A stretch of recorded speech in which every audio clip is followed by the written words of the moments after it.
From the heart of Texas, where the winds blow free, Matt and Lane bringing truth and clarity. Faith in world events, we're diving deep in the Lone Star State where beliefs run steep. Welcome to the podcast where faith meets the news, where Texas tales and global views infuse. Join us on this journey, hand in hand, as we seek the truth across this land. Stories unfold from cities to the plains, challenges faced and victories gained, with courage in our hearts and minds unswayed. Together we explore in every shade. In a world of chaos, we find our way through the lens of faith. Come what may, tune in now. Let your spirit unfurl as Matt and Lane take you around the world. Welcome to the podcast where faith meets the news, where Texas tales and global views infuse. Join us on this journey, hand in hand, as we seek the truth across this land. From Texas to the world, our voices rise. Matt and Lane under Texas skies. Faith, truth, and events unfold. In every episode, our stories told.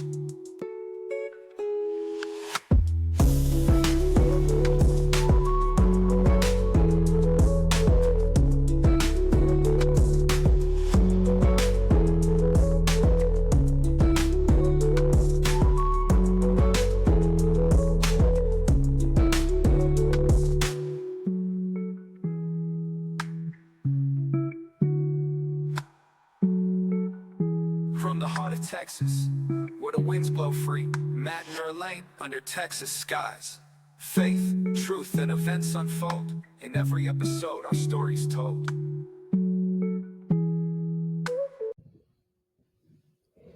What is up, everybody? Welcome back to another episode of Automotive Truth. I am Matt Pollard. I'm Merlene Pollard. And boy, oh boy, I stole that.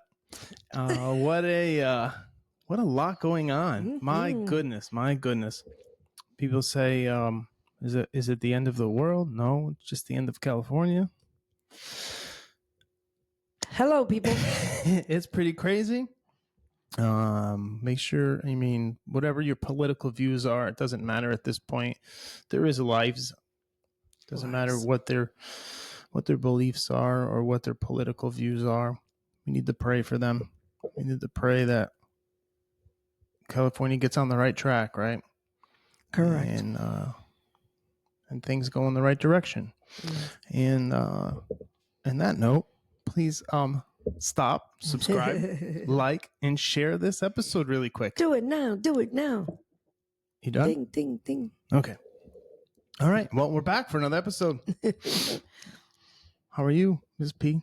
I'm a little cold. I see I got my green grandma sweater on. I'm burning up over here. I am cold. It's cold in Texas. It's in the lower 30s.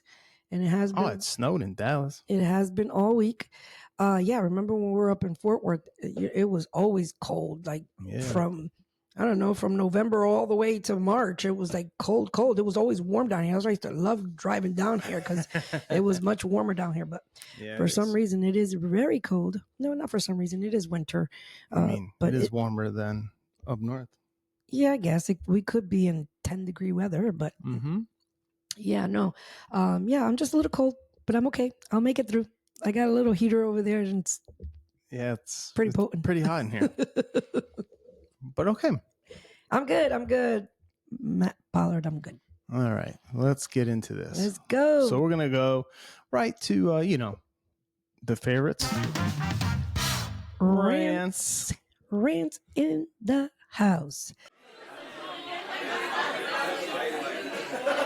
All right. What do you got? So, of course, we have to talk about it's going to be like a rant / debate.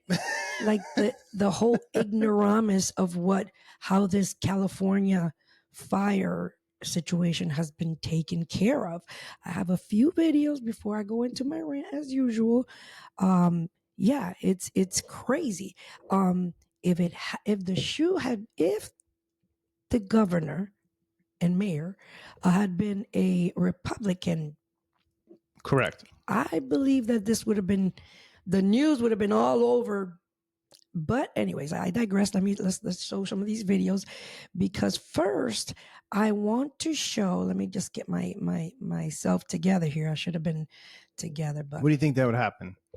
They'd be calling for their head. oh my goodness, yeah, resign, people. Your people. That would be you're unaliving people. You're unaliving people. That would be the first. So thing. it's the opposite, right? It's because it's a Democratic ran state, I guess you can say, yes.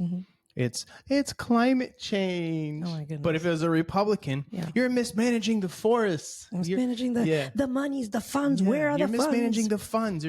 Only the Democrats can burn through billions and billions and billions and billions, and you still vote for them.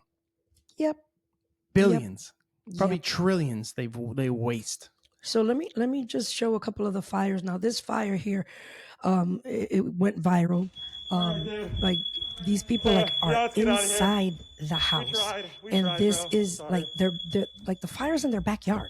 Like I would have been gone the moment I would have. Why do you wait so long? I mean, it is completely. Sorry, bro. Yeah, I guess they waited to the very last moment to see whether it was gonna, I guess engulf their house. But anyways, thank God they were able to leave. They left, and you see them running in this craziness that looks like, the end of the world, if that's what the end of the world looks like. But I want to show you this. A lot of people, they're talking about, the DEI hires within the fire department and all that, and all these things have happened. So first, let me show you this. And again, I don't know. Let me stop it real quick. I don't know if I'm not saying that this is a DEI hire. I'm just saying that this here helicopter and they are some helicopters and planes, and I've seen many videos that are doing a fantastic job in the middles and diving in and out of the doing some gangster stuff. I mean, really. But I don't know if we fell short here a little bit, and God forgive me, but he done totally missed. Totally missed the fire. Let me just rewind that up a little bit. That's a true example of a Democrat budget. Like, okay, let's not laugh. He got it on the people. Did you see he got it on the people? Right on top of the people. Lord Jesus. So I know that there's much panic and much craziness going on. So we have to do our shout outs. First up, we want to do La Bodeguita Market.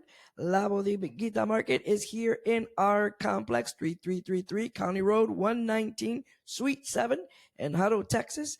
La Bodeguita Market, you find all your Spanish essentials. You have your sweets and pastries. You can see right there. They have a meat market. You get tomahawk steaks, fish, all kinds of fish.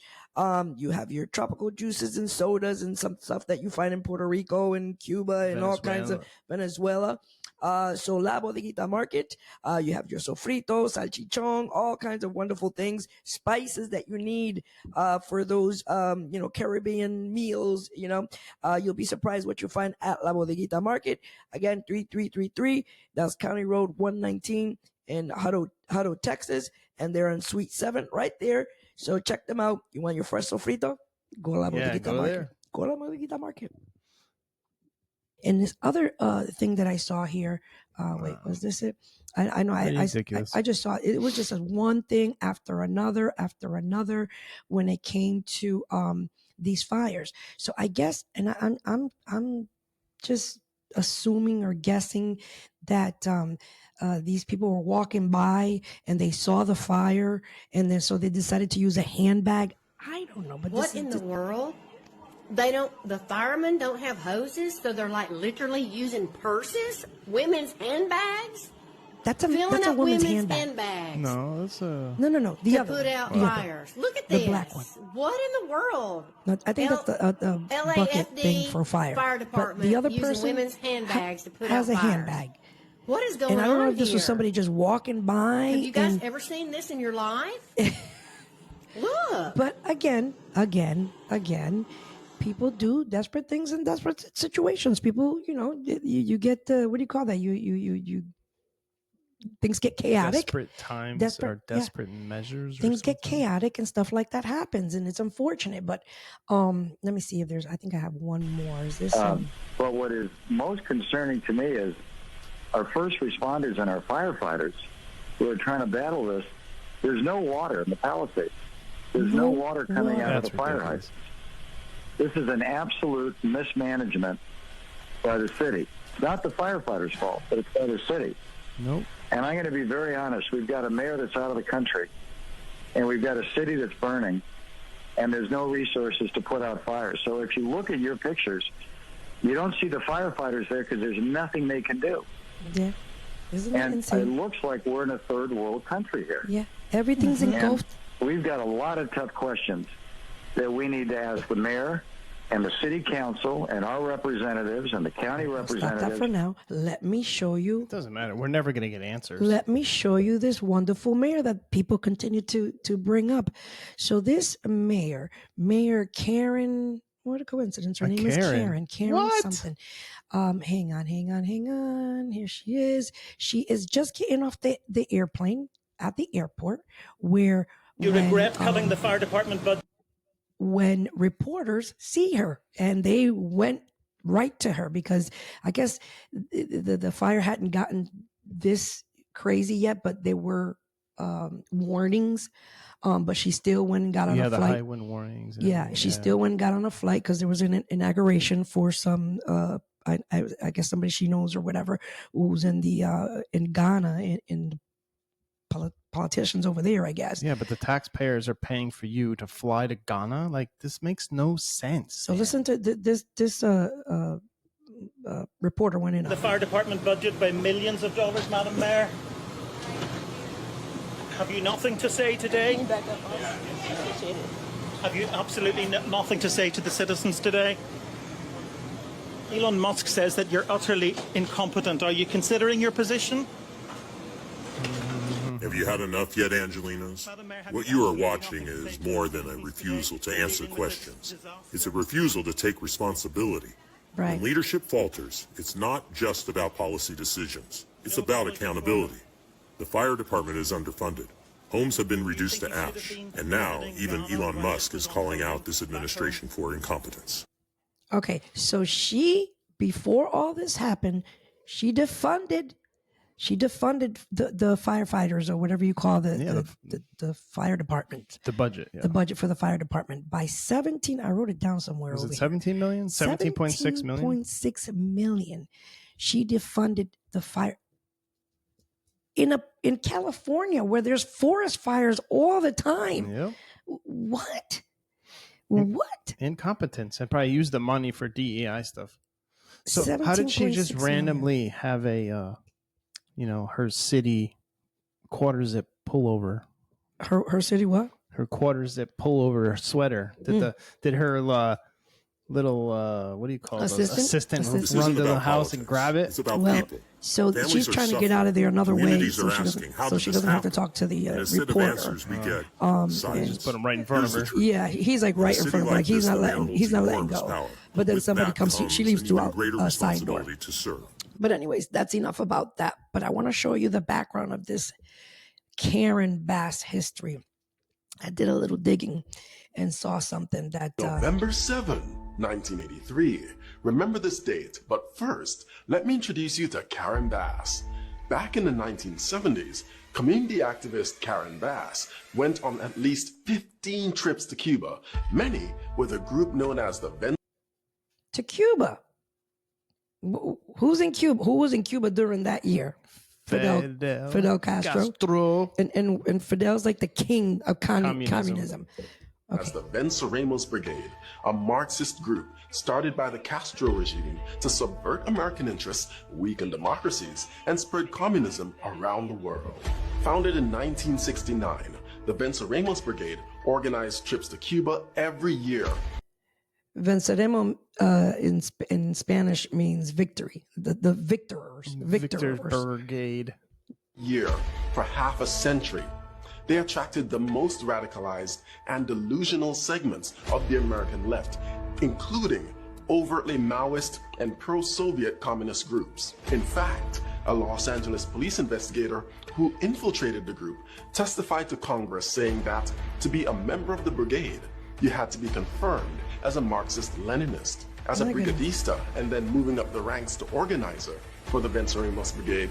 Karen Bass visited Cuba every 6 months. Their mission? To radicalize young, impressionable American leftists in terrorist tactics and guerrilla warfare. Members of the Venceremos Brigade were even taught how to make bombs. Jesus Christ. Karen Bass admits on her many pilgrimages to Cuba, I didn't see that she coming. went to see Fidel Castro speak several times, even calling him charismatic. And upon his death, praised him, saying, "The passing of Commandant en Jefe is a great loss to the people of Cuba." Even though All right, I'll stop right there. So this is the background of this individual. Now, needless to say, we Very always give, similar to somebody else's. Kamala Harris. we give second chances, of course, but this actually what has happened is an actual outcome of what she studied in her background. Yep. So this is crazy. This is crazy that all this comes together. That these are the type of people that are running these cities and are literally burning these places down. So they ran out of water. This is what I want to get to, and then I'll digress and get out of my rant. They ran out of water. Trump talked about this a while back, and he talked about it on Joe Rogan why they ran out of water and why they don't have water. And I'm going to play a little bit, and this young man kind of broke it down really good. So I'm just going to play this, and then we'll stop, because he's actually a resident in LA. Last night, I had to evacuate my home in LA because of the fires, the effects of which you can see right above me. Upon reflecting, I remembered a conversation that Joe Rogan had with Donald Trump before the election about the state of wildfire management in California. It's very easy to think of wildfires as something that Mother Nature just inflicts upon us, but we have an influence over both the intensity and the frequency of these fires. And Donald Trump pointed out that there's two things that we've done in California that might be exaggerating the effects of these fires. The first is our policy around water management, and the second is our policy around clearing deadwood in our forests. Check this out. Los Angeles, you can't get proper amounts of water. Right. And it's unbelievably expensive. And they're actually thinking about rationing water. Can you believe it? I was in the farm court country with some of the congressmen. We're driving up a highway. And I say, how come all this land is so barren? It's farmland, and it looked terrible. It was just brown and bad. I said, but there's always that little corner that's so green and beautiful. They said, we have no water. I said, do you have a drought? No, we don't have a drought. I said, why don't you have no water? Because the water isn't allowed to flow down. It's got a natural flow from Canada all the way up north. Water, more water than they could ever use. And in order to protect a tiny little fish, the water up north gets routed into the Pacific Ocean. I could have water for all of that land, water for your forests. Your forests are dry as a bone. Yeah. Okay? Dangerous. That water could be routed. You could have everything. Oh, not only dangerous, billions of dollars a year they spend on forest fires. Now let's look at specifically what Trump was referring to here. In 2023, California implemented what's called the Fall X2 policy. This is a policy that's designed to redirect water away from areas that endanger a specific species of fish called the Delta smelt. Proponents of this policy argue that the Delta smelt are important to indigenous populations, as well as important for the overall health of certain other endangered species in that area, like the Chinook. All right, so I'm going to stop that because it's a long video. But in any event, people are losing their livelihoods. Some may even lose their lives, and even more, even endangering their lives, because now people are looting.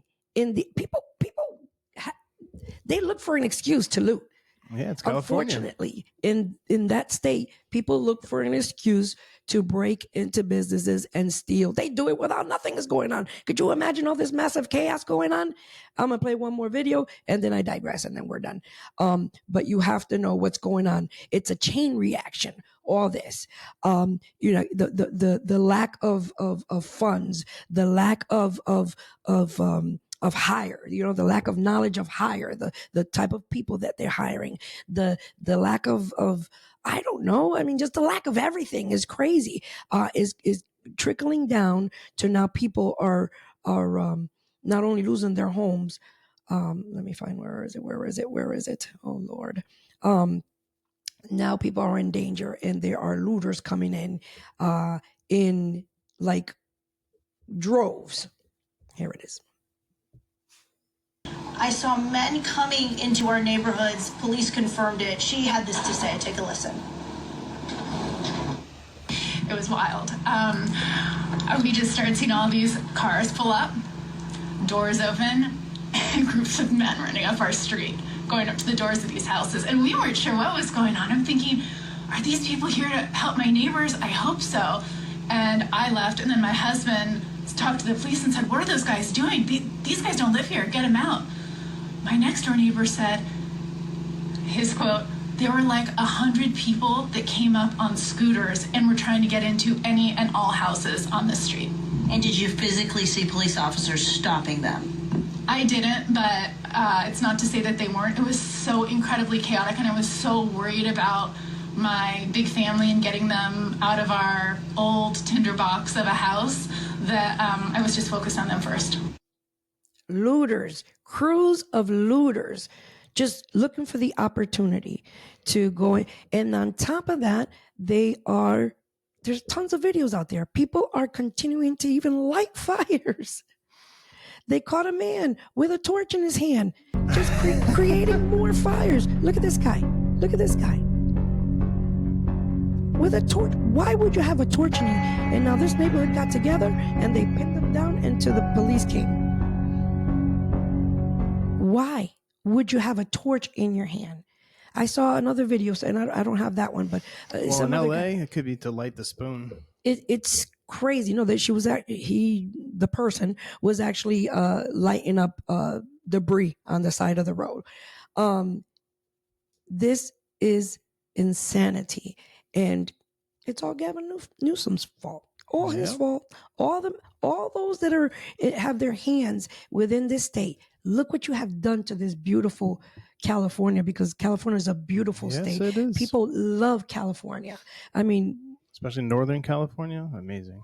People love California. So many Californians that I know, I've even at work that I've met through clients and customers and people that have relocated here. They love California. But these things... Yeah, the politics ran them out. These things, the money, the insurance... Yeah, they can't even get insurance for their burnt down houses. The whole strip of Malibu burned down to a crisp. You think those people are going to get their money back? Nah. I don't care how much money you made in Hollywood. It's not going to be replaced by insurance, unfortunately. In most cases, won't be because insurance companies are pulling out of there. Why, honey? Because of the crime. And because now they're a liability. It's a liability. Yeah. You as the customer paying hundreds and maybe thousands of dollars for insurance a year to protect your investments, your assets, and then the insurance is like, no, you're too much of a risk. Sorry. Yeah, but because of the crime, businesses are pulling out. Insurance isn't there. Good luck getting homeowners insurance, car insurance. My goodness. Well, I don't know what's going to happen. Unfortunately, they can't even. They don't have water to put the fire out. It's just what's going to happen. They're just going to have to wait until everything burns down. I've never seen a society that's more worried about animals than humans. My goodness, isn't that something? I don't care about a stupid fish. Endangered species. Care about fish. The fish. Oh, if you go back to the Joe Rogan the episode, fish is in other states. Yeah, it is. If you go back to the episode with Trump, he goes down the line about the brush fire, the dry dead wood that's on the floor. And the reasons that they gave him. Why is it that you guys don't clean up this brush? Oh, because it's part of an ecosystem, and it's part of it. All you have to do is light a match, and not even the thing gets hot and it lights itself up on fire. Like you're risking thousands and thousands of people's lives.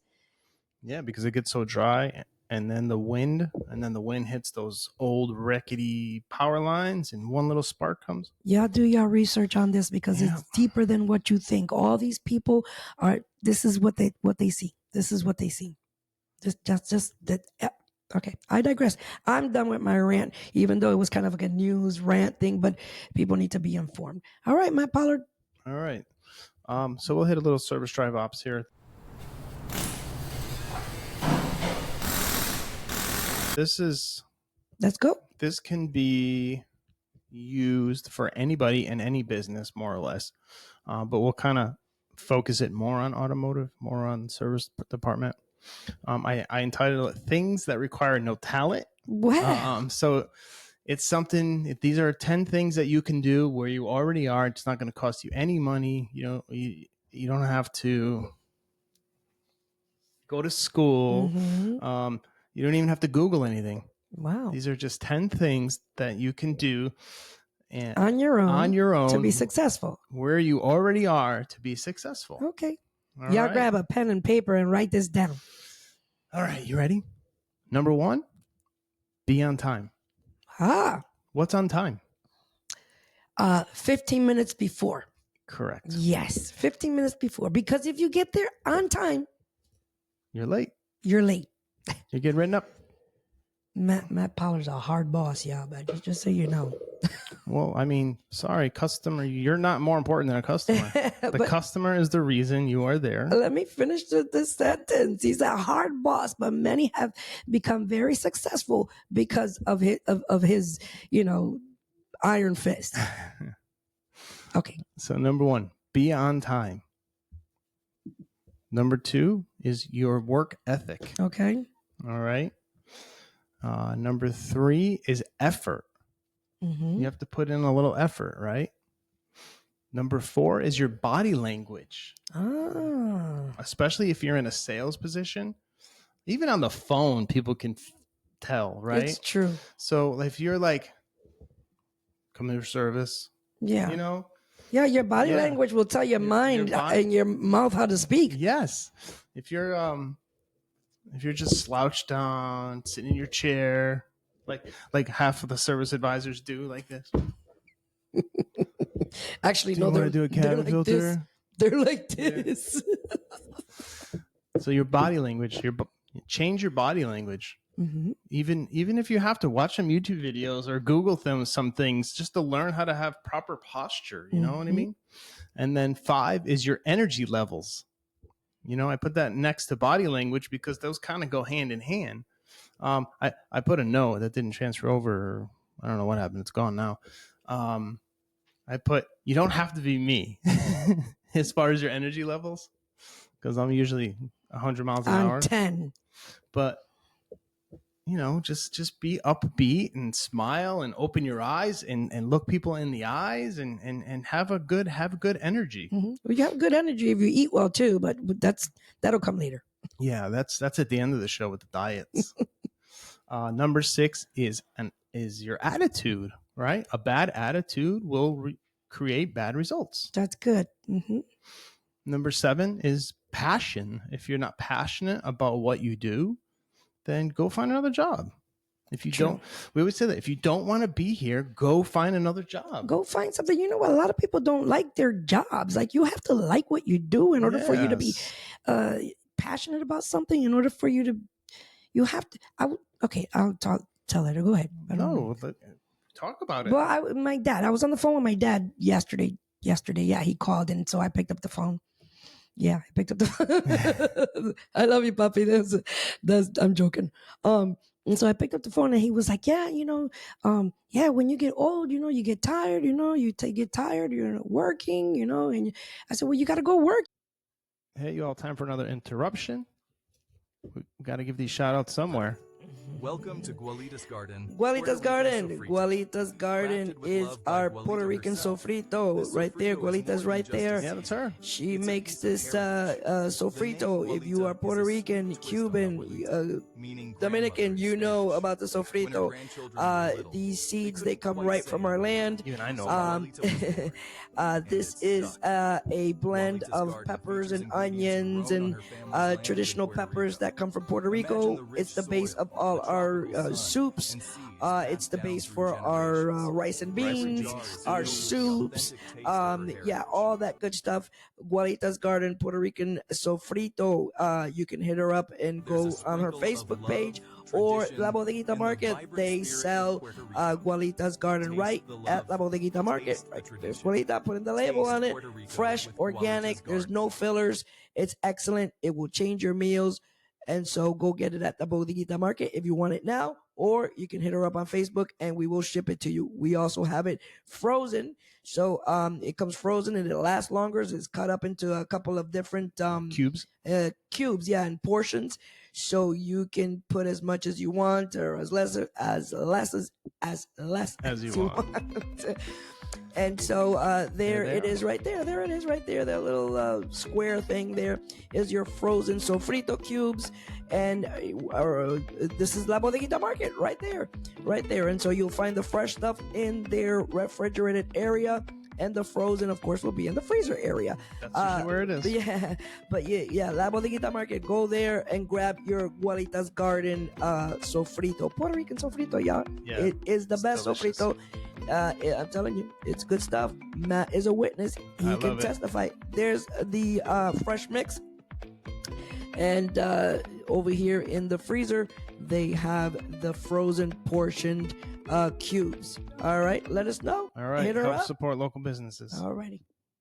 You gotta go do something, so you're not tired, He was like, yeah, well, when you worked all your life, you don't want to work no more when it's time to, you're tired of working. I said, well, he said, nobody likes working. I said, well, if you love what you do, I said, I like working. I said, if you love what you do, then you wouldn't call it work, Right. You wouldn't call it work. Anyway, okay, that's it. That's all I wanted to say. Yeah, so if you don't have passion in what you do, you're not going to be successful. That's what I love about the car business is because, I love numbers, but every day is something different. There's right? never a dull moment. It's always, like Erlane said, that a lot of people that I've been around have become successful. Like I love helping those people. Yeah. I love helping the young kids or the young girls that come into the service advisor industry, don't know much, and don't have a lot of confidence. They were baristas and they got dad issues and they got all these things, right? And they're not very confident people. And it's like you sit them down, you go over your pay plan, you teach them how to execute the pay plan, you teach them how to talk to customers, you teach them how to do everything, and then they're successful and they're buying cars and getting houses and their whole life changes. Like you know how good that makes somebody feel that it's true. Your employees are succeeding. It's true. Yes, it's great. Number 8, I put be coachable. And then I put don't be closed off or don't be a know-it-all. Oh my goodness. So just you have to be coachable. Yes. Tom Brady won all them Super Bowls because you know why? He was coachable. He didn't say, hey, Belichick, I got all these rings. No, he was coachable, right? It's because of Belichick he got all those rings, but I digress. know, but he was coachable. And now he owns the Raiders. Go ahead, Brady. You boo. It's pretty cool, actually. Number 9, do extra. What does that mean in the car business? But go the extra mile. Make sure the car is washed. Make sure the car is clean. Make sure the car is pulled up. Walk your customer to the cashier. Call your customer at 10 and 2. Like just the little things, right? Go little things and then do the extra things, right? And probably could have been 2 things there, but just it's worth it. It's always worth it. It's always worth it to do a little extra when needed. Of course, you don't have to do it all the time, but when you see that you can do the extra, and you're like, let me go ahead and do this. About doing that, what makes me so mad is when the advisor's sitting there and the customer walks up and he's like, "Hey, I'm coming in for service. Where's your car? Oh, it's out front. Yeah, pull it in." Oh my goodness. I would, that makes me so mad. Stand right here. Next time, just pull it up here, but I'm going to do it for you right now. Okay. Just give me your keys. Go pull the car in. Like, come on. Just tell a porter. Be like, Tony, extra. Grab this customer's car right now. I mean, that's what I would do, but with an attitude. This stupid guy, Can man. you go get this guy's car, please? So he can get out of my face. No, I'm kidding. So do extra. All right. And number 10, be prepared. Be prepared. Go through your appointments. That's very important. Check the history of the vehicle. Know what's coming in. Keep a mental note. You keep saying, "Oh, this guy, this guy's cherry picking. This guy's cherry picking." But if you knew what was coming in, you knew what your appointments were for, if you went through your service history and you knew all these things, ain't nobody cherry picking. That's true. That's true.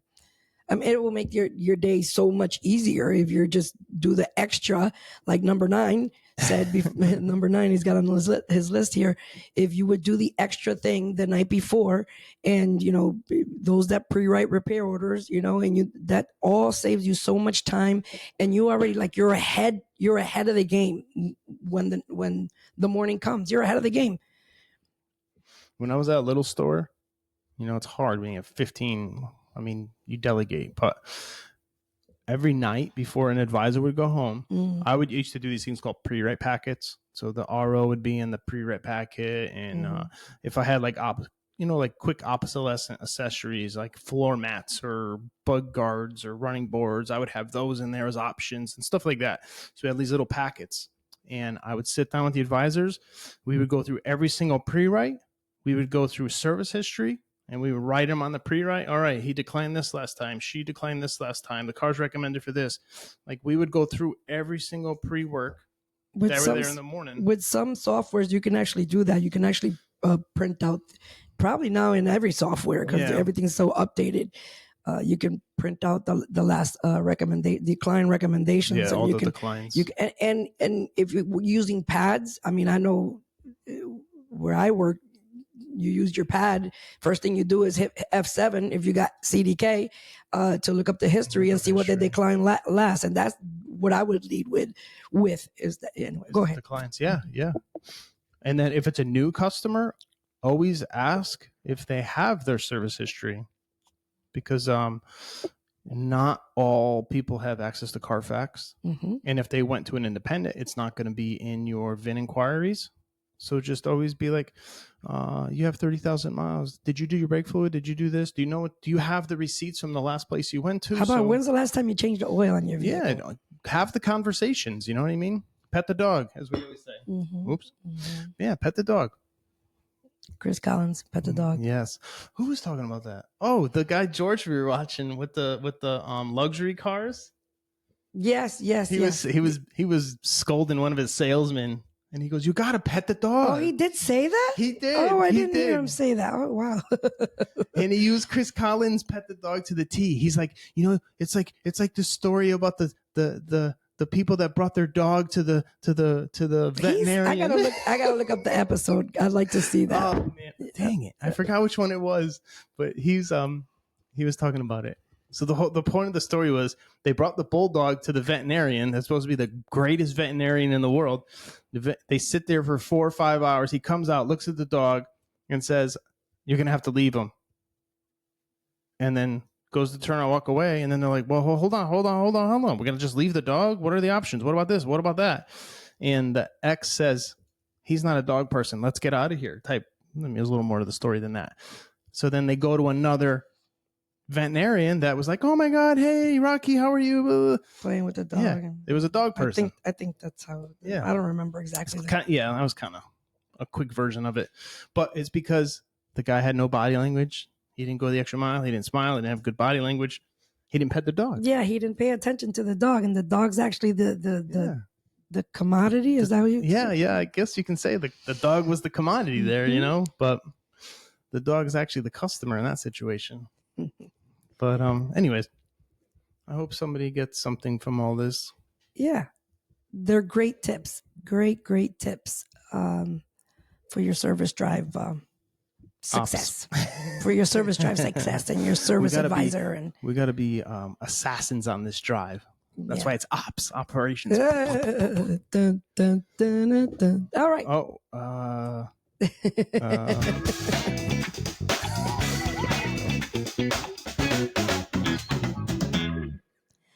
we gotta make it.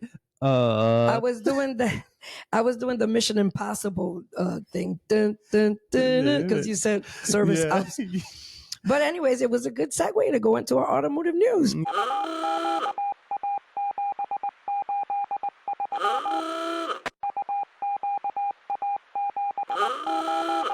Yes, it was. All right, let's start with some Service Max so I can get this. Oh, these are funny. Yeah, I don't know which ones they are. Service Max out of the way because there's like two. I may not do all of them, but I try not to look at these so I can laugh. So these are, for those that don't know, Service Max, or I follow these groups that service advisors are part of, and they, post funny things and they chat and we comment on things, and they put up on Facebook, they put up different scenarios, and so I like to pull from them so we can learn together and chat and laugh about some of the things, because some of the stuff is really, really funny. All right, so the first one I wanted to put up was this waiter's gonna wait. Oh man. So for those that are not familiar with the automotive world, and even on the other side of the road, it should be loaner's gonna wait. Waiters are people that come in to wait with their vehicles, and they will have a laundry list of things, and they're like, no, it's okay, I'll wait. Us on the other side of the desk, the service advisor, the technician, the manager, we don't want you to wait. No. Not even for an oil change, honestly. We love customers that come in, throw the keys, and say, I'll be back later, call me when it's ready. Those are our favorite customers. But anyways, as long as we can get a hold of you. We have what they call waiters, and waiters are usually a pain in the dupa, if you know what I mean. But anyways, I'll show you. Somebody posted a picture of a waiter. So here is a perfect example of I got a folder.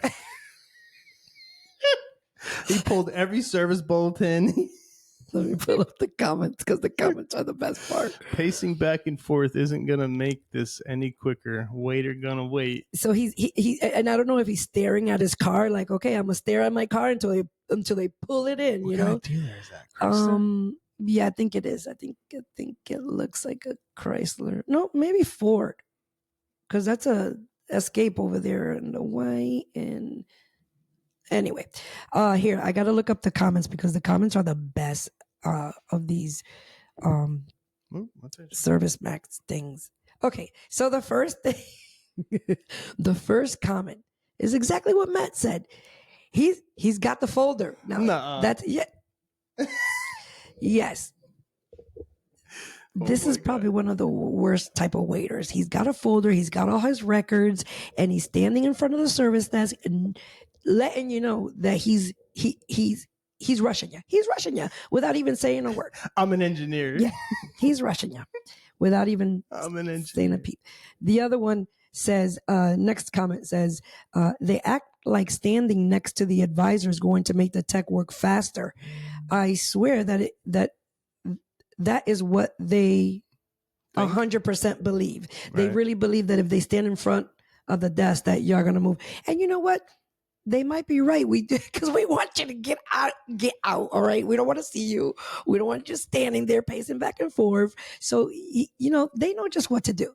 They know just what to do. Stand there and be like, you got to hurry up, man. How many times have we gone over to look, this guy's standing over there by the door. Please, can you just please hurry up, get this guy out of here? Please, I want him away from my desk.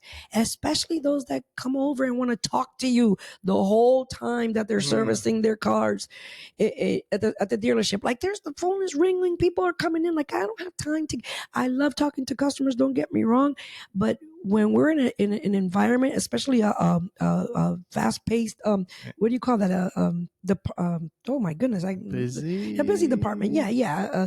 A busy department. Yes, we don't have time to chop it up. You know, man, when we say, hey, how you doing? You know, we pet the dog before you got there. Yeah. You know, before the dog. That doesn't mean I want to talk to you. Doesn't mean we want to talk to you for another 30 minutes. Okay, next comment. Stand next to him. Somebody said to the advisor that posted this, which was Brad Gillespie. Says pacing back and forth isn't going to make that. Yeah, okay. Stand next to him and look at his vehicle with him, and then lean over and whisper, do you think they'll get it? Yeah, I was going to say, put him to work. He'd be like that guy definitely looks like a Patrick. Patrick, you want to pull this car out for me? Listen to what the comment. She said, and then lean over and whisper, do you think they'll get it in too soon? You think they'll get to it soon? Okay, next one real quick, and then we'll go back. I just wanted to give you a quick update. It hasn't moved yet. Let me see. This one said, same as lying to us. We deal with it every working day. Somebody else said, ha ha ha, definitely an industry-wide term. Next comment. I always tell them I'm going to have to charge them to get new floors put in because he's pacing back and forth. And let's see when I used to work with another advisor that used to tell people, sir, you're carving a groove into my floor. And another guy said, why don't you just fart? So he gets out of the Have one of them sprays, the fart sprays. Get him out of the service area. Okay, that's one thing that us advisors. Like, sorry, I had beans. Sorry. Oh my goodness! I just turn the tables around. We're like, "How you doing today? What you doing today? What are you gonna do? What are you doing today?" Yeah. And start talking his ear off, and maybe he'll go away. All right. So that was one of the service max. The other one more, and then I'll stop at the service advisor things. Okay, we'll do this one. The this melted. Let me see if I can find it really quickly while we're waiting here. Like melted? Mm-hmm. Oh. And I'm gonna ask you, why in the world would somebody do this? But I guess apparently, you see this door? Yeah.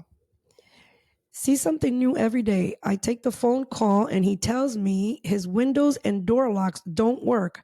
I schedule a diac for him. He shows up and apparently left a candle burning in his door panel and showed me this.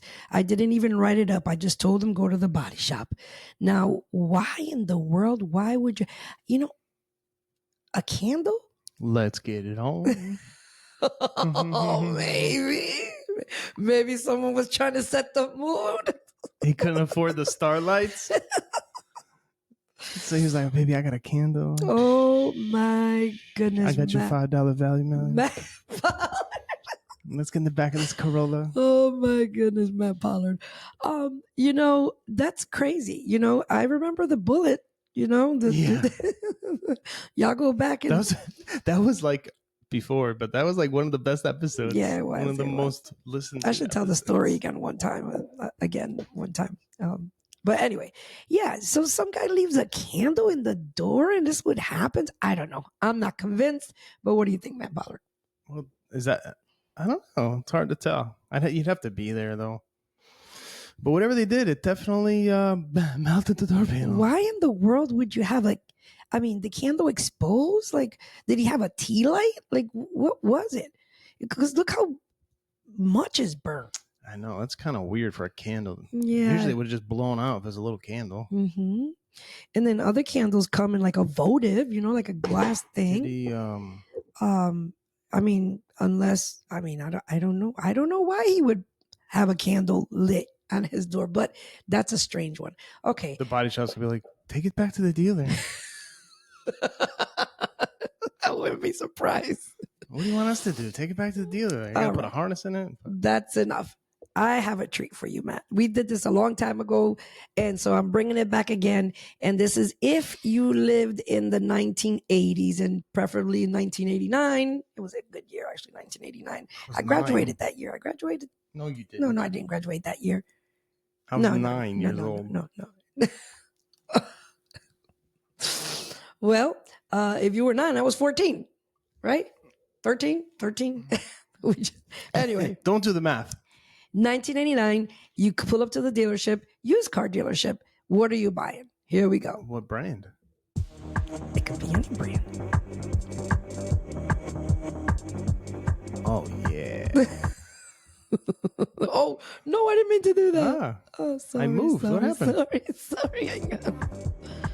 Oh, you saw the 500? That's a cool car back then. Hey, that's Mother Jackson's car. I like that one. Plymouth Colt. Oh my That's goodness. a cool car. We had a Plymouth The Colt. Sterling. We had a Plymouth Colt just like this. Oh my goodness. Yeah? Yes. Where is it? Oh, I lost We're it. back to that 500 SE. There it is. Yes. That thing's cool. Yes. Look at that wagon. I love wagons. There's the Sterling. eh. It's a Grand, Grand National. National. Oh my goodness. We know Oh, I'm taking the van. Oh, I want that. That's what I want. I want That's that. a 79 though. My dad had one of those. The Capri Classic. That's a Yugo. Oh, I knew somebody that had one of those too. Oh, another Toyota van. Is it Previa? Was that a Previa? Look at the Volvo. Oh my goodness, yes. Mitsubishi. Look at that. Whoa. That was a Celica, wasn't it? Yeah, Impulse, Civic. On the Civic. La Guagua. Oh, mommy, la guagua. I gotta me tell the story real quick. Chevy So yeah, Celebrity. this van right here. Let me find it. Oh my goodness. Where are we? Let me find it first. This van right here was your typical Spanish church van that would pull up, to pick up the saints to go to church. And so, us as kids growing up, every time the van pulled up, we would say, "What, honey?" Mommy, la guagua. Mommy, la guagua. That means The mommy, van is here. Mommy, the van is here. But just like I told that to Matt a long time ago, and he never ever forgot it. And it's probably one of the one words that he knows in Spanish. It's probably one of the only clean words I know in Spanish. That's true. That's true too. And so every time we see a van or something like that, he always says that, "Mommy, like wow," and I just burst driving out. down the road. I burst out laughing. Dude, if 'cause you it's had hilarious. that van today, Yeah, so many of them. And in Puerto Rico, this is what they use for transportation. These were the buses, like the MTA buses or whatever. This is what they used. And you know what we would say? And if my cousins or my mother or whoever listens, listens to this, they'll laugh. But they'll be like, "Déjame." So because they weren't bus stops. They weren't in Puerto Rico. They aren't bus stops. I wonder what they use for. No, they're bigger. They're bigger. Like, I mean, they have Metro now. yeah, they have Metro now. Yeah. And the drivers owned their vans, so it was like a taxi van. But they stopped in certain places. They didn't have bus stops, but they stopped in certain places because small communities knew, and each van had a community. And so every time, like they're coming close to their house or whatever, the person would say, "Déjame," and then they would open the door and they would let them off. It was so nostalgic to me. Okay, let's continue. Kathy had one of those. Angie had one of those. The Ford Ranger. Ooh, a Saab. I think Angie had a Saab too. You had one of those? A few of those. Oh, the Land Cruiser. Oh, how nice. Oh, Conquest that's was nice. gangster. Oh my The goodness. 280. Yes, Oh, there's one yes, next door. Yes. Nah, Forerunner. That's my favorite body style. Definitely taking it. Ruben. E30. Ruben had one of those. Oh. The bass is bumping. Whoa. Mommy like The Prelude. Dad had one of those. Fairmont. Oh, trucks, man. Nice. What is that? Reliant. Oh, Reliant. Hey, it's a Mr. 2. Mr. 2. Ooh, I'll tell you another story about one of these cars really quickly. A Reliant. That's how I learned how to drive, in a Reliant. And a Reliant? It was a stolen Reliant. What did I learn? Stolen. That was my first juvie trip. Yes, that was my life back then. Yes. I don't remember what I learned. I was a kid too. I was like 14. I drove everything. Yeah, that's what I learned how to drive. They would just give me keys. I didn't even know how to drive. And they'd be like, pull his car up. I'm like, okay. And a stolen Reliant. I think that's it.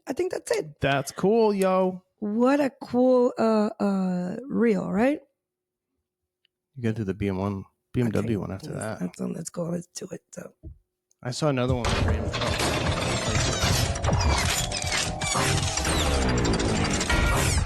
1988. Wow, that didn't change much from 1988.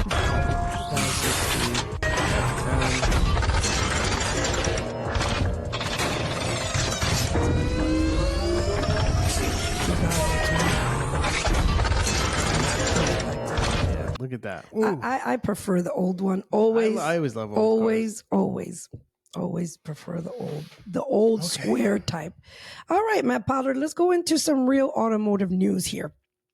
One thing I wanted to talk about was that I found very intriguing. Someone had posted this, and I ended up chat GPTing it. Top 10 most stolen cars. Oh, so I bet you the Hellcat's number one. I no, you would be surprised. So let's go through them. Let's go through them really quickly. Hyundai Elantra. You think it's a? Oh wow, you think so? Why a Hyundai? Because they're easy to steal. Oh, is that why? Okay. All right, let's go through them real quick. And I got to put my phone, my hand. All right, let's see. Top 10 most stolen automobiles. Kia Sportage. This is in a year. 15,749 Kias. Oh, I thought that was the mileage. You due for an oil change, tire rotation, fuel system service? They stole it at 15,749. Yeah, that's what I thought. I don't know. So 15,749 Kia Sportages. I think this is the 2023 record, actually. This is 2023. I couldn't find 24. What is number one, number 10? This is number 10. We're going down. Okay. We're going down. From 10, 9. Whoa. They were at F-150. Take it. 15,000 of them. Oh, 15,000. Another Kia. Yeah, a Kia those are Forte. That model is easy. That's the one that they break the ignition. Honda Civics. Yeah, we know that. I thought that would be top 5. We know that. 19,000. Is that 7? That was 7. Mm-hmm. Okay. Honda Accord. 6. Yep, Honda Accord. Girls, young ladies with your Civics and your Hondas out there. Yeah, Kias, because they're just easy. So many Kias. Silverado. 23,000 of them. Wow. Faster.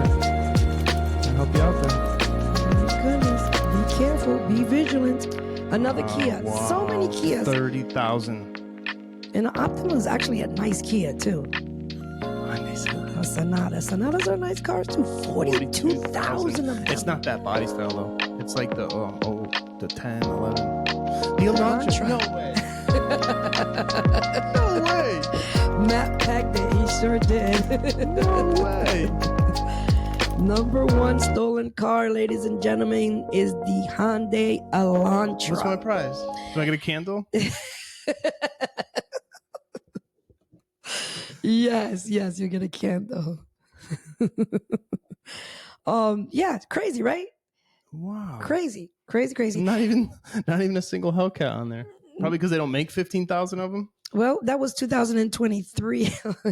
So maybe 2024, I don't know, it'll be different, but maybe I'll check later on in the year and see if Hellcat Mike or something. Oh yes, some guy that was stealing Hellcats and chopping them, TRXs and chopping them. He was chopping the parts and making them. I guess making the cheap I think they said Bear County, Texas. Yeah, which it wasn't right Texas. down the street. It wasn't Texas. Y'all, you be careful with y'all Hellcats.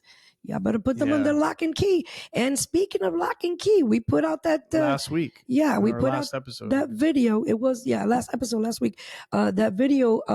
Your remotes. You make sure that you put them in a secure metal place, in a metal box or into the bags, or put it in your closet, deep away from the front door, or the furthest away from where your car is parked when you have your keys.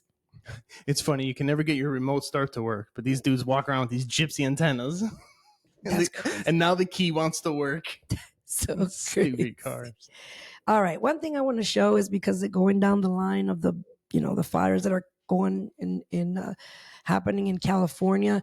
One of the things that I thought to myself was like, man, dealerships, what's happening? Like, what are they closing down dealerships? What's going to happen? They're making them work with the water hose.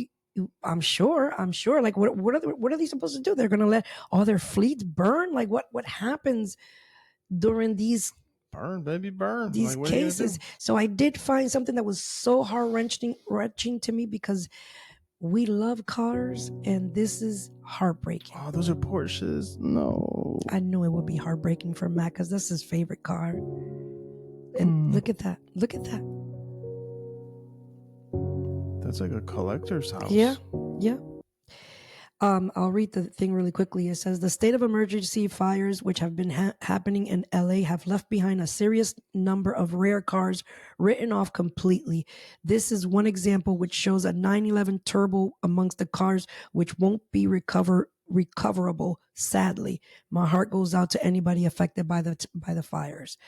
This is M4Kpedia posted this, but these beautiful machines that are just a scrap at this point. I mean, it's people put a lot of money into these cars, a lot of heart into these cars, and especially it's sad. Like these old ones. Yeah, like that. It's very sad that somebody's life really there. That's a BMW, huh? I saw the rims. Yeah, I'll show you real quick. It's amazing how we can spot things. Right? That's a 911. You can tell by its hips. It's got hips like a Montana Stallion. Yeah, that's a Spider. Yeah, let me see. Right there. Boom. What is that? Those are BMW wheels, no? Or are they Mercedes? And I'm just here.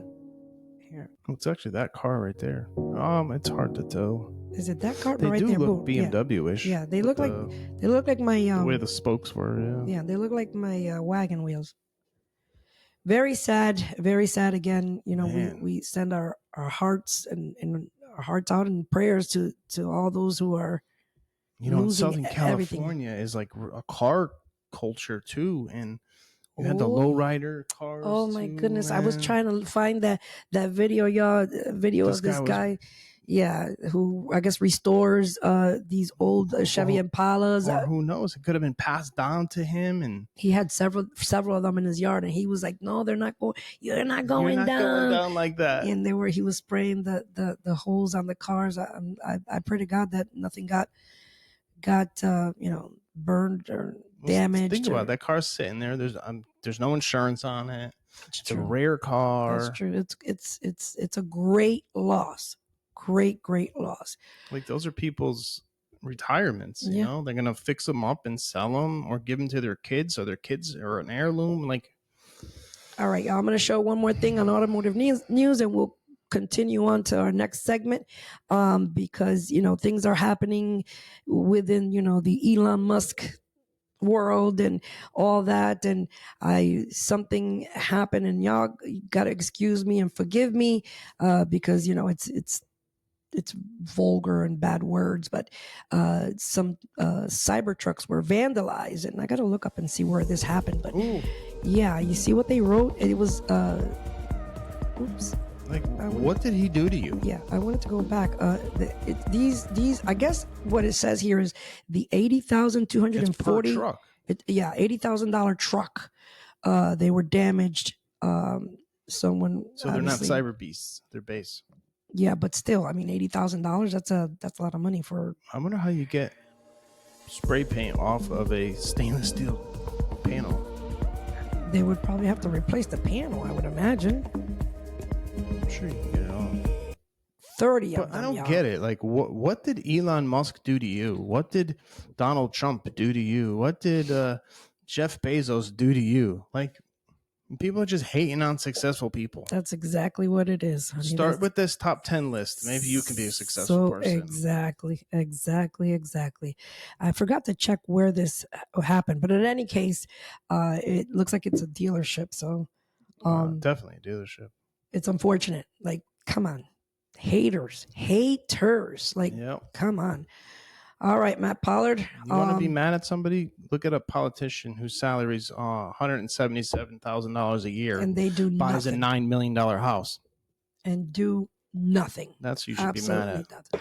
All right, ladies and gentlemen. So we have come to the segment, part of our podcast segment. GG Maps is what we call it. Got Guns, Meat, and Potatoes. GG Maps. Got Guns, Meat, and Potatoes. Matt Pollard, take it away and go ahead. I'm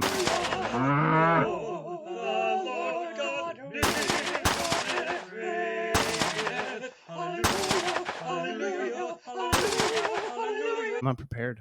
Oh, so I can help you. Mr. Carter, President Carter, passed away.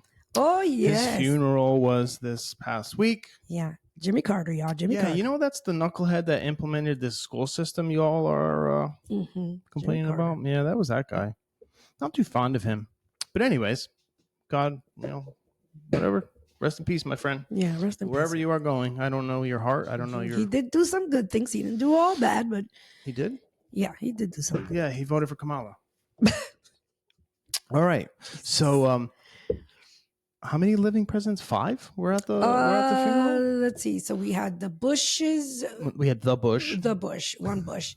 The Clintons, the Bidens, Obama, and Trumpito. Yeah, 5. That's 5. We're missing anybody? Nope. No, 5. Yeah, 5. Mm-hmm. That's all. Yeah. And so. And a lot of weird. You can tell how it's a shady industry, this political world. When you have the past 5 presidents in one room, yes, it's a little weird. Like the George Bush Obama interaction, very weird. Mm-hmm. The Trump Pence interaction was Trump wanted to punch him in the face. You can tell he wouldn't even look at Trump. And then you got snaky old man Clinton looking at all the girls. He was. I wish I should have downloaded. I only have one video for this, but the best part. Go ahead. But the highlight of it was, a couple months ago, calling him Hitler, and now here they are, cracking jokes, laughing, best buddies. They're gonna do a business deal. Hey Donald, I need you to give me some property. Okay. Look at him. And look at her. Look. So mad. She gets so mad. So mad at it. So mad at it. I mean, I don't know what, maybe she was just surprised. I don't want to say she was mad. I want to say maybe she was just surprised. Well, she's a girl. She wants attention. She hears, Obama. She hears the chatter, yeah, right? Obama has this certain voice, and she's like, what's going on? He's saying, no, let's do. No. Oh, okay. Is that what's happening? Is that what's happening? And then you got Melania, like, you better turn around. Turn around. Melania has it wants nothing to do with anybody. She's just there. Listen, I'm here with my husband. I don't even want to be here right now. She's like that type of attitude. But I think this is a good look. Matt Pollard, what do you think? I think it's a good look. I think this is a very good look. I think it shows to the Democratic supporters that you can't believe what they're saying. Exactly. Because if this man's Hitler, why are you sitting next to him and laughing and cracking a joke? I agree. It's all politics. You know how everybody says, it's all politics. It is all politics. I mean, these men are. But then you got these. Everybody has a job. You got these hens on The View saying, freedom of speech, but it only applies to like when I want to say something, and it's not towards me. And I just you're calling the guy bad things and Hitler and this and that. Women are very emotional. First of all, Trump's just making jokes of you. They're like calling him Hitler, but I mean, whatever.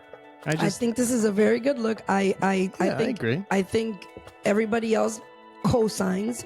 Everybody else doesn't even care what's happening. If anybody cares, the only one that cares right now is Kamala. Is Kamala, because she's looking over like, wait, what? I thought they hated him, but again, Obama. That's how clueless she is, that she doesn't even understand how this. She don't even want to be there. But look at her. You see Melania staring at her like, better turn around. Mm-hmm. It's like, wait, well, mind your business. Yeah. They're laughing. Mind your business. I think it's a good look. I think that that's like one of the best first ladies in the. It's so weird saying that because we use that word in the church. Yeah, it's true. It's true. The first lady, she's like one of the best. I think she's got good discernment. She's strong-minded. I think she believes what she believes, and she's real. You know what? She's European. That's why. She's not. Yeah. She's different. She's cut from a different cloth. Right. She's not American. She's not American.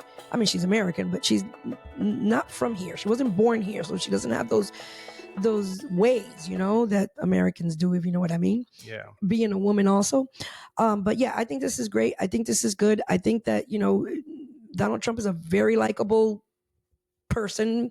If you have those that hate him, I'm sure he makes you laugh because he is funny, and now you got him. I mean, I don't know. Okay, I don't know. Let's see what happens. Go ahead. This is God, your segment. I just pray God covers him. Yeah, him and JD and the family, and they're gonna be fine. They're gonna be fine. All right. So the next thing, people brought this comparison up. How why are schools, jails, and hospitals? Why are they these brick buildings with these little hallways, with these little rooms, little cafeterias? It's very, very similar, right? Especially the jails to the school, right? A prison, you should say. A prison to a school is very, very similar in detail and in structure. And we have a video that kind of shows little things. But you think about it, you have to do things by a schedule. Look, you're even transported in the same vehicle.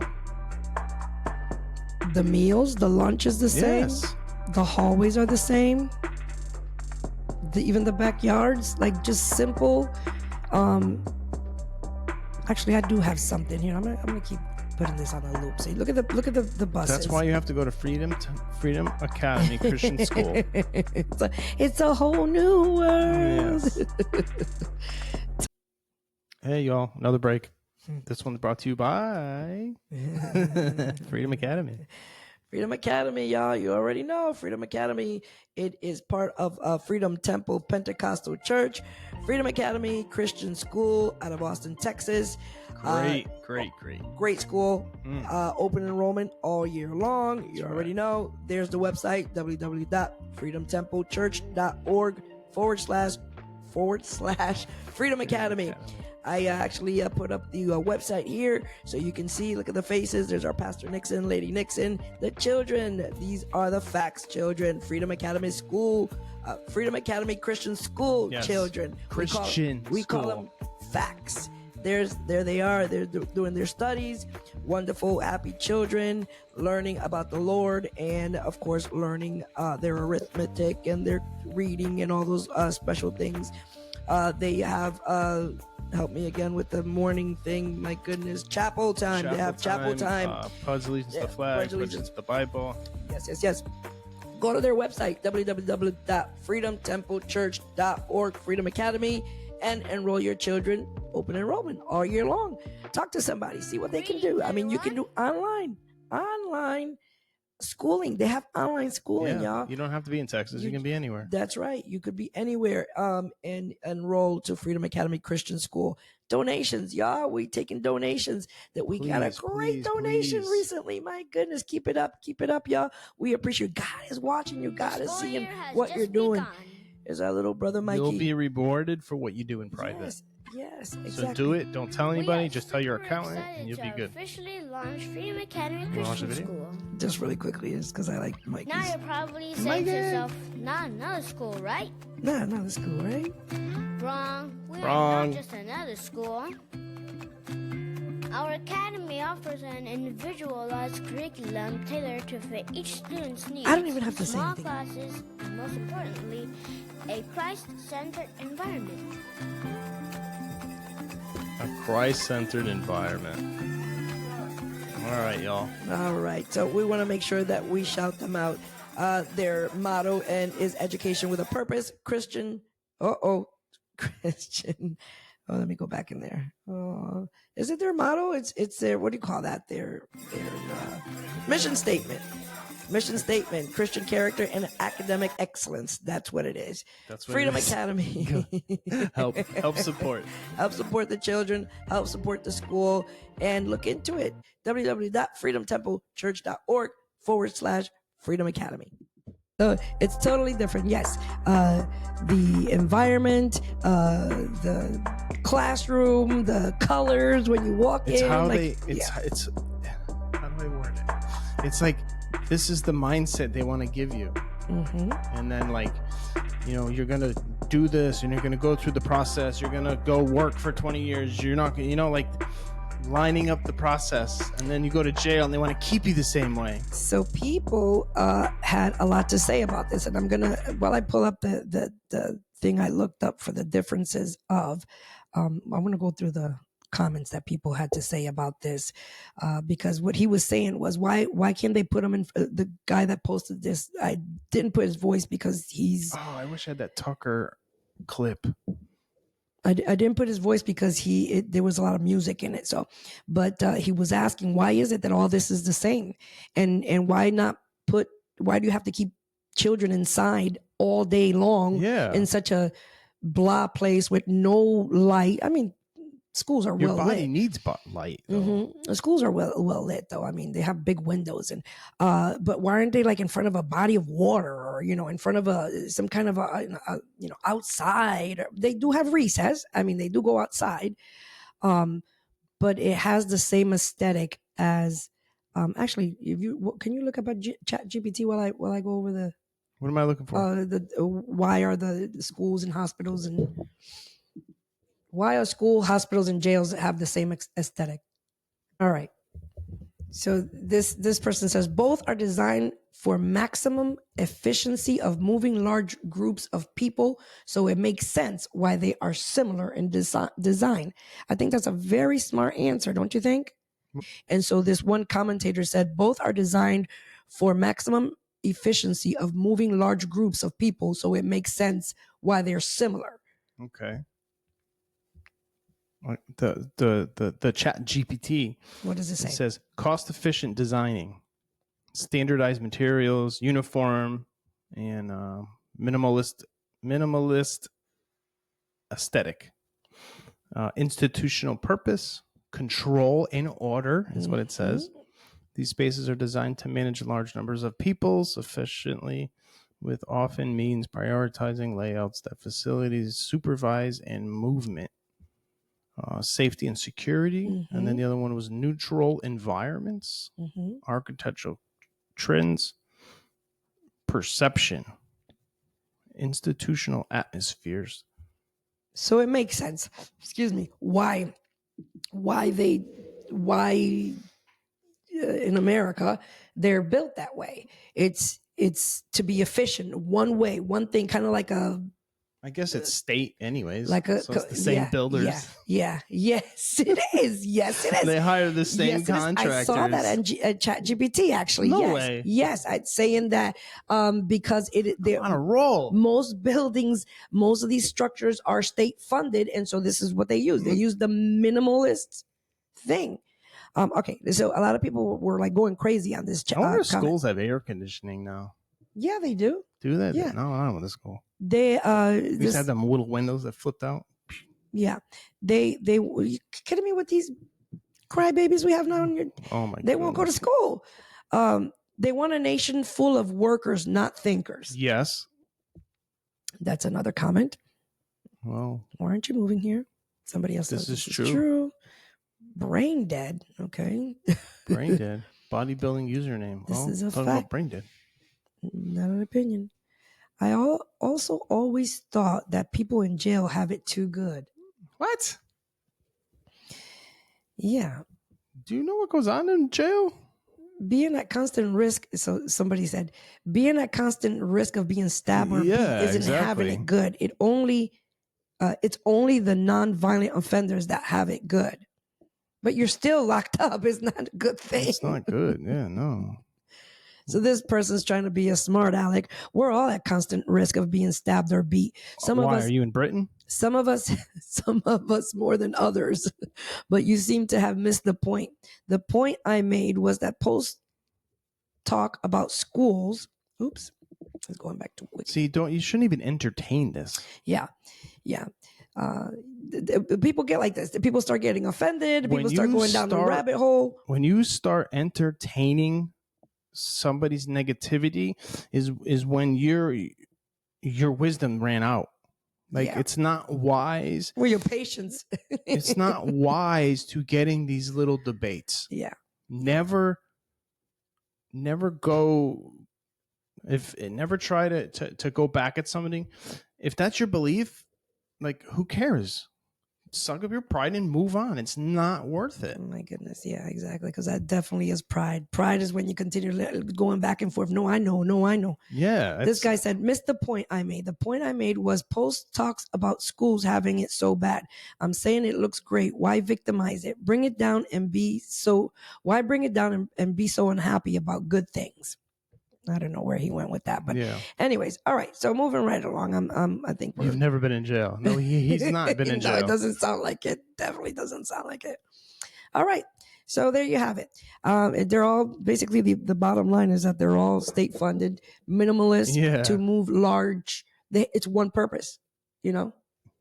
The hospital has one purpose, school has one purpose, jail has one purpose. Correct. Healing, education, and reform. That's what they call jail is reformation or whatever. That's what's supposed to happen. All right, let's keep going. Do you have the school lunch video? I think we were supposed to talk about last week, but I don't think we found it. That Korea one. I think I had a clip. Man, I had a clip. I listened to this doctor on Tucker Carlson's podcast, and he said how Japan was feeding better quality food to the inmates, like meat and vegetables and water and milk, and there was less violent acts with the good food versus the slop and the junk that they feed. What do South Korean students eat for lunch? After watching this video, you will definitely be shocked. This is a high school in Busan, South Korea. Every morning, these workers start preparing the school lunch because this is the food that the students eat. So the hygiene standards are very strict. Even the water is carefully tested. Workers first wash these vegetables. This process is repeated 3 times. Different from the American school lunch, South Korea's staple food is usually rice. And it's also filled with nutritious corn kernels. Today, the chef will mix the rice with vegetables. It consists of rice, bean sprouts, chili peppers, and corn. This vegetable rice is very flavorful. It's a Korean specialty. The first course is Korean chili soup. Workers add several vegetables and chili peppers to the pot. It takes about 15 minutes to cook. You see how they're dressed? The second dish is the leek pancake. Each one is made by hand, and in order to make it more nutritious, the chef also adds shrimp to it. These chicken thighs are for the third course. They'll be marinated in advance. Then they're baked in the oven. Hang on. It's actual chicken. What are we doing? Then they're baked in the oven for 20 minutes and coated with this secret sauce. When these chicken thighs are ready, what's in that sauce? Why is it so secret? No, I'm kidding. Ready.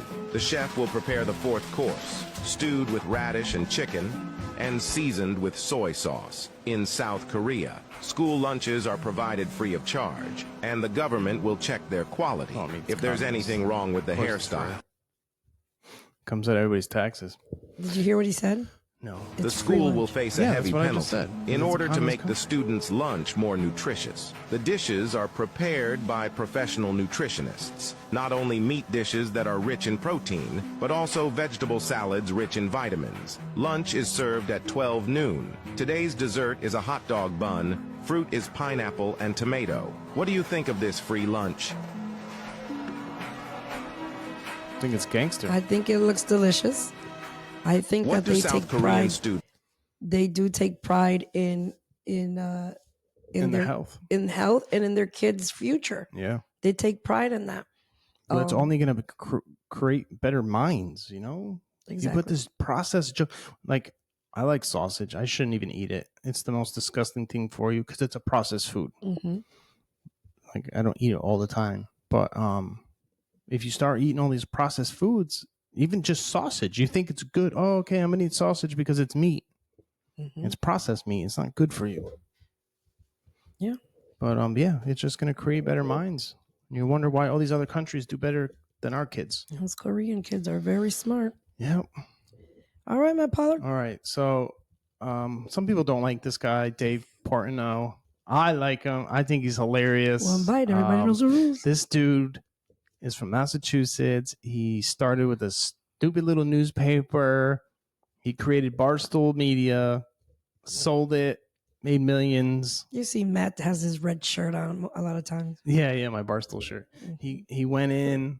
So in an interview, he sold his company 2 or 3 times, bought it back, and now he still has it. He's a gazillion. He's a billionaire.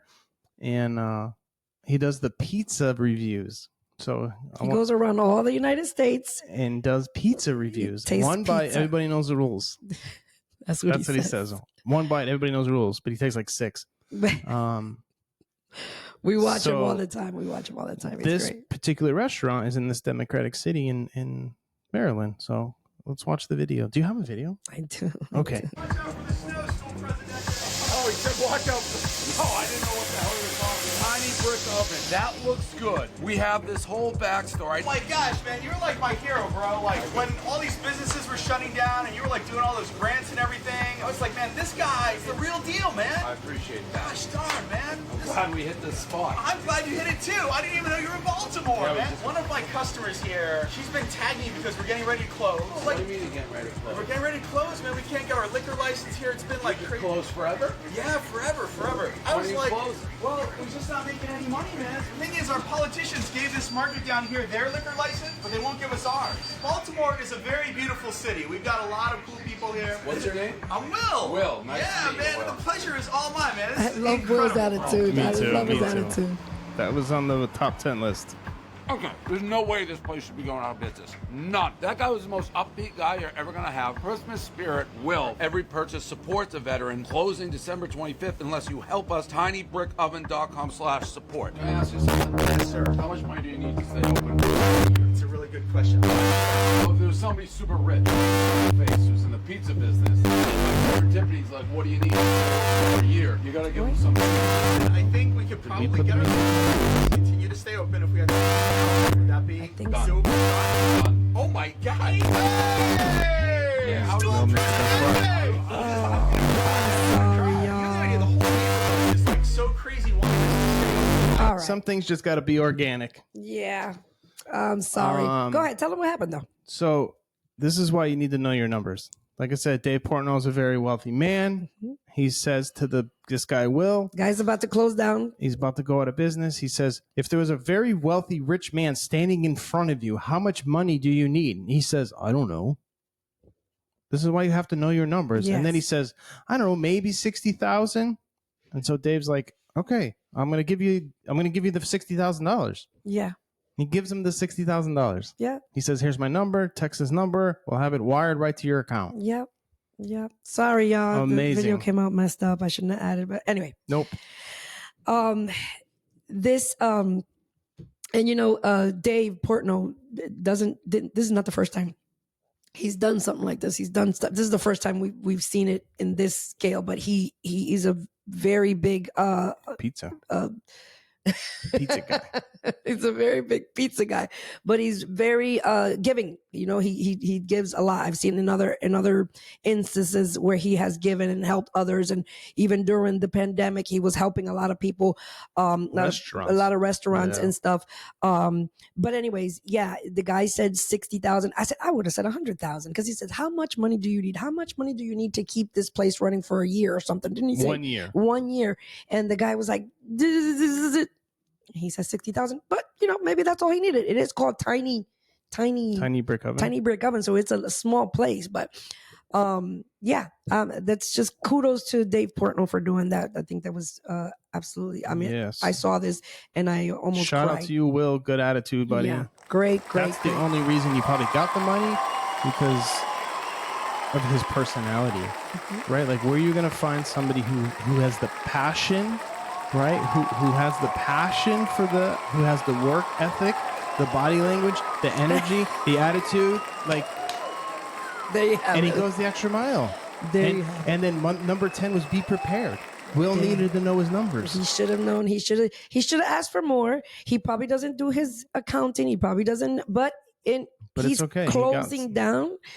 I'm thinking that that was probably on the. But the point of him in... closing down was because of politics.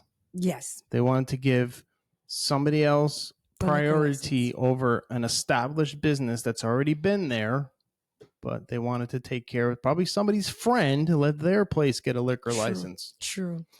The guy's a veteran, veteran supporter too. Yep. It's kudos to him. All right. Which president was the only one who didn't have any lineage that owned slaves? Donald Trump. Yeah. That was that old video. From the old Friends guy, Fox and Friends. Fox and A Friends. new Yeah, I report was just from playing. Reuters today found that every single living president is a descendant of slave owners, except for one, and it's not Barack Obama. Turns out Donald Trump is the one who didn't actually have ancestors that owned slaves. Isn't that something? Racist. They call the family racist. The report also confirmed that Elizabeth Warren is not either. In fact, a Native American, as if we needed any more proof. But her family did own slaves too. My The God. report from Reuters today found All that right, every I thought single you living get a kick out of that. Just reading it, I'm like, oh, I know. All right, let's go into the God part real quick. Really quickly. Yeah, and then we gotta land this plane. Yes, We're like sir. really Yes, sir. late. Yeah, we are really late. Okay, this is this gentleman's name is Pastor Ota Turbo, and he said something. Yeah, Turbo, Ota Turbo. But he said something that that's why I kind of put it along with the what he said about the lineage and the presidents and the slaves and whatever, because that seems to be, the topic every single time. What, racism? Racism. Everything's racist. Every time you turn on the TV, racism. Anyway. Anybody that is promoting race in the last days know that the Holy Spirit has set them in the corner. The kingdom of God has never been about race. The devil made it about race. And he uses each race to try to make it about race. Even within their quote-unquote race, there are two races, kingdom of God, kingdom of Satan. And you got to choose which one you're going to pick. Anybody that is promoting race in the last days. Amen. Can we say amen? Amen. What do you think about that? Pretty powerful. I mean, that's what we would think anyways. It's, if you're a child of God, like, why you shouldn't even think of racism. Yeah. It shouldn't be about skin color. Yeah. Like, you shouldn't be talking about skin color in the pulpit. Like, period. I agree. Who cares? I agree. I think that's why, I don't know. I think that's why the way I am, because I don't care. It's either sin either it's a sin, yeah, or you're doing good. Yeah. You sin or you do good. You're a child of Satan or you're a child of God. Yeah. One or the other. All right. You can't be on the fence with that one. True. All right. Some laughs. All right. Yeah.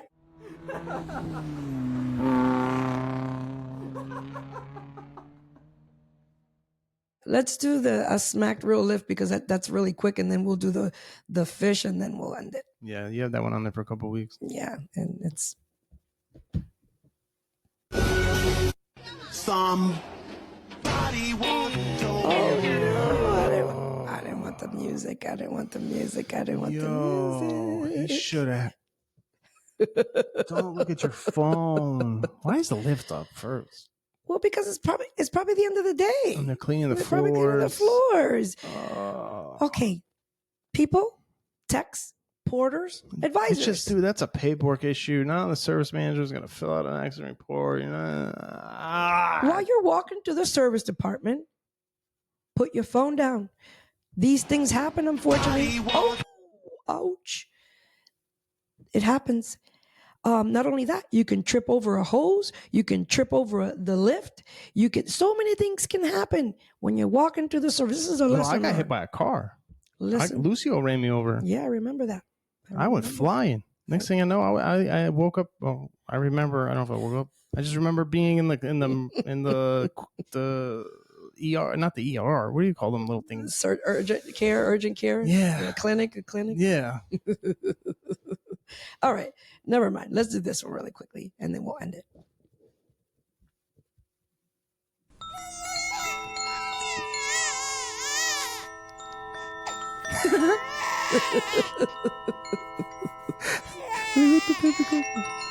He clipped it. Yeah.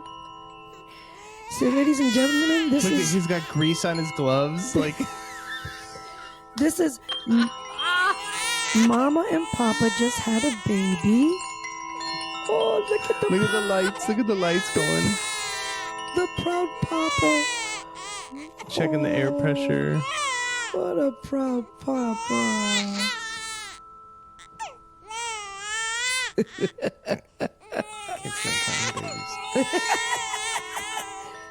Oh, Look at that. Oh, congratulations. Congratulations. Good job. Good Wait, job. 2 guys had it? What's that pillow say? Falta de amor, otro viaje, y por, lack of love, another trip or something, it says. That's funny. Pretty funny. All right, Matt Pollard. Oh, that's us. That's us. All right, everybody. Thank you for your support. Please like, subscribe now. share. Yes.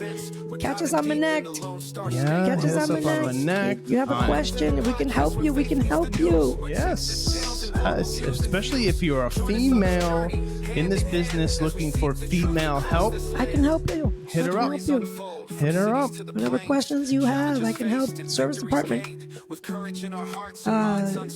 you need service advisor training, BDC, receptionist. If you're a porter and you're looking to sit in that desk that can make you some. Yes.